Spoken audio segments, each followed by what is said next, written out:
എല്ലാം യേശുവേ, എനിക്കെല്ലാം യേശുവേ, അല്ലലേറുമീ ഉലകിൽ എല്ലാം യേശുവേ. എല്ലാം യേശുവേ, എനിക്കെല്ലാം യേശുവേ, അല്ലലേറുമീ ഉലകിൽ എല്ലാം യേശുവേ. സ്തോത്രം. കർത്താവിൽ എനിക്ക് ഏറ്റവും പ്രിയപ്പെട്ടവരെ, 61 സങ്കീർത്തനം അതിൻ്റെ 1 മുതലുള്ള വചനഭാഗം നമുക്ക് വായിക്കാം. ദൈവമേ, എൻ്റെ നിലവിളി കേൾക്കണമേ, എൻ്റെ പ്രാർത്ഥന ശ്രദ്ധിക്കണമേ. എൻ്റെ ഹൃദയം ക്ഷീണിക്കുമ്പോൾ ഞാൻ ഭൂമിയുടെ അറ്റത്ത് നിന്ന് നിന്നെ വിളിച്ചപേക്ഷിക്കും. എനിക്ക് അത്യുന്നതമായ പാറയെങ്കിലേക്ക് എന്നെ നടത്തണമേ. ദാവീദ് രാജാവ് ദൈവത്തോട് പ്രാർത്ഥിക്കുന്നൊരു പ്രാർത്ഥന, ദൈവമേ, എൻ്റെ നിലവിളി കേൾക്കണമേ, എൻ്റെ പ്രാർത്ഥന കേൾക്കണമേ. സ്തോത്രം. ഇന്ന് നിലവിളിക്കുന്നൊരനുഭവമായിരിക്കും, പക്ഷേ ദൈവത്തോട് പ്രാർത്ഥിക്കണം, എൻ്റെ നിലവിളി നീ കേൾക്കണമേ, എൻ്റെ പ്രാർത്ഥന കേൾക്കണമേ. ദൈവത്തോട് പ്രാർത്ഥിച്ചാൽ മതി. ദൈവമക്കളെ, നമ്മൾ കരഞ്ഞാൽ നമ്മുടെ കണ്ണുനീരൊപ്പാൻ യേശു കർത്താവല്ലാതെ ആരാണ് നമുക്കുള്ളത്? നമ്മുടെ പ്രാർത്ഥന പൂർണ്ണ മനസ്സോടെ, പൂർണ്ണാത്മാവോടെ, പൂർണ്ണ ശക്തിയോടൊന്ന് പ്രാർത്ഥിച്ച ദൈവമക്കളെ, ആ പ്രാർത്ഥനയ്ക്ക് ദൈവം ഉത്തരം തരാതിരിക്കുമോ?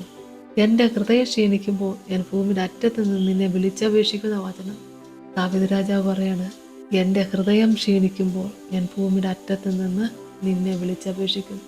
ക്ഷീണിച്ചു പോയി മടുത്തു നീ പ്രാർത്ഥിക്കുന്നില്ല എന്നല്ല, മനസ്സ് ഹൃദയം ക്ഷീണിക്കുമ്പോഴും ഭൂമിയുടെ ഒരറ്റത്ത് നിന്ന് ഞാൻ നിന്നെ വിളിച്ചപേക്ഷിക്കും. എനിക്ക് അത്യുന്നതമായ പാറയെങ്കിലേക്ക് എന്നെ നടത്തണമേ. വളരെ മനോഹരമായ ഒരു വചനഭാഗം. എനിക്ക് അത്യുന്നതമായ പാറയെങ്കിലേക്ക് എന്നെ നടത്തണമേ. ഹൃദയം ക്ഷീണിച്ചിരിക്കുക, എന്നിട്ടും ദൈവത്തോട് പ്രാർത്ഥിക്കുക. ആ പ്രാർത്ഥന ദൈവം കേൾക്കാതെ പോവും. ദൈവമക്കളെ, മനസ്സ് പുതുക്കി രൂപാന്തരപ്പെടാൻ ഇടയാകട്ടെ. ഇന്ന് ഈ ശുശ്രൂഷ കൂടിക്കൊണ്ടിരിക്കുന്ന എല്ലാ പ്രിയപ്പെട്ടവരോടും പറയട്ടെ, ഇനി പ്രാർത്ഥിക്കുന്നില്ല, പ്രാർത്ഥന കൊണ്ടൊന്നും നേടാനില്ല എന്നൊക്കെ പറഞ്ഞ് പഴി ചാരി നിൽക്കരുത്. ഞാൻ ഇത്ര നാൾ പ്രാർത്ഥിച്ചു, ഞാൻ ഇത്ര നാൾ ദശാംശം കൊടുത്തു, ഇത്ര നാൾ ഞാൻ സ്തോത്ര കാഴ്ച കൊടുത്തു, ഇത്ര ഞാൻ പാട്ട് പാടി, ഇത്ര നാൾ ഞാൻ കർത്താവിന് വേണ്ടി ആരാധിച്ചു, എന്നിട്ട് എൻ്റെ പ്രാർത്ഥന ദൈവം കേട്ടില്ലല്ലോ എന്ന് പറഞ്ഞ് പഴിച്ച് ദുഷിച്ച് പോകുമല്ല. എൻ്റെ ഹൃദയം ക്ഷീണിക്കുമ്പോൾ ഞാൻ ഭൂമിയുടെ അറ്റത്ത് നിന്ന് നിന്നെ വിളിച്ചപേക്ഷിക്കും. എനിക്ക് അത്യുന്നതമായ പാറയെങ്കിലേക്ക് എന്നെ നടത്തണമേ. ആ പാറ ക്രിസ്തു അത്രേ. ഹല്ലേലൂയ. യേശുവേ സ്തോത്രം. സ്തോത്രം കർത്താവേ. കരുണാസമ്പന്നന്റെ സ്വർഗീയ നല്ല ദൈവമേ, പല വിധത്തിലുള്ള മാനസിക ഭാരത്താൽ കർത്താവെ പലരോടും പറഞ്ഞിട്ട് ആശ്വാസം കണ്ടെത്താൻ പറ്റാതെ, പല പ്രാവശ്യവും ദൈവസന്നിധി വെച്ച് പ്രാർത്ഥിച്ചിട്ട് ഉത്തരം കിട്ടാതെ മടുത്ത അവസ്ഥയിൽ ആരെങ്കിലും ഇന്ന് ഈ ശുശ്രൂഷ കൂടുന്നുണ്ടെങ്കിൽ, യേശുവേ ദാവീദ് പുത്ര, നിന്റെ മക്കളെ ആത്മാവി ബലപ്പെടുത്തണേ, ശക്തീകരിക്കണമേ. എല്ലാ സങ്കടങ്ങളും എല്ലാ വേദനകളും കർത്താവെ അങ്ങ് ഏറ്റെടുക്കണമേ എന്ന് പ്രാർത്ഥിക്കുന്നപ്പാ.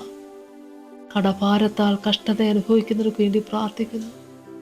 ദൈവമായ കർത്താവെ, ദൈവത്തിൻ്റെ കരവൊന്ന് നീട്ടി നിന്റെ മക്കളെ അവിടെ നിന്ന് അനുഗ്രഹിക്കണമേ. രോഗാവസ്ഥയിലിരിക്കുന്നവർക്ക് വേണ്ടി പ്രാർത്ഥിക്കുന്നു കർത്താവെ. യേശുവേ, രോഗികൾക്ക് വൈദ്യനായ എൻ്റെ കർത്താവിൻ്റെ സന്നിധിയിലടികൾ പ്രാർത്ഥിക്കുന്നു.